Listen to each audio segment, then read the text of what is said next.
Hey, what's up? It's Jim, and I just got back from the new film, The Ides of March. So I have seen 3 films directed by George Clooney.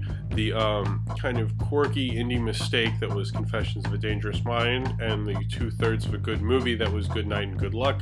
I didn't see Leatherheads. This is probably the first film I've seen from him that's actually a very good, complete film. I was definitely kind of surprised how much I got into it. I'm not a big political thriller person, and this is probably one of my more favorite political thrillers I've seen in recent memory since The Ghostwriter. I don't think it's as good as The Ghostwriter, and certainly Clooney's not as good of a director as Polanski.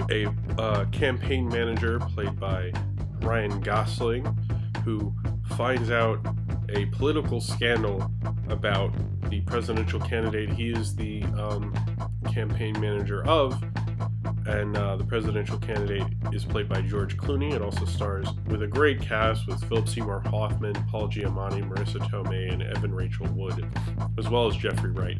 Although this film is too enamored with 60s and 70s political thrillers without really having the cinematography to back it up, I thought the cinematography was pretty bland and average. It had a lot of these sequences where people would be walking while music played that sometimes the imagery towards the end would be interesting.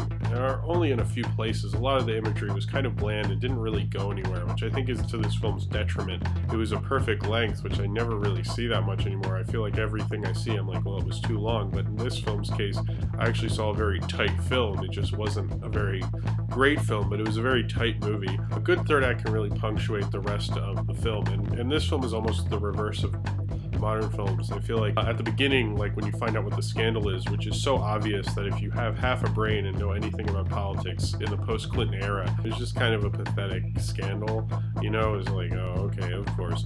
But how they deal with that scandal and the consequences of it is really how this film becomes interesting.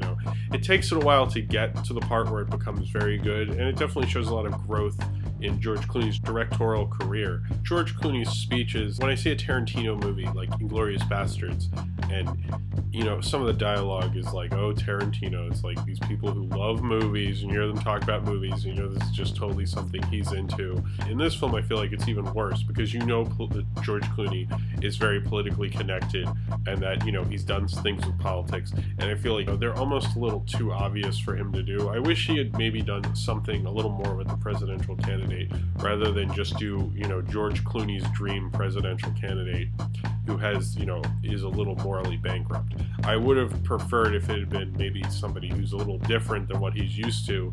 Probably would have been a lot more interesting to watch than me thinking about George Clooney and his political career. It's something that like a casual moviegoer will mistake for a really great movie, but an avid moviegoer will be smart enough to know that it's really just not as substantial as it definitely thinks it is. So if you've seen Ides of March and would like to talk about it, then comment below in the comments, and subscribe if you would like to.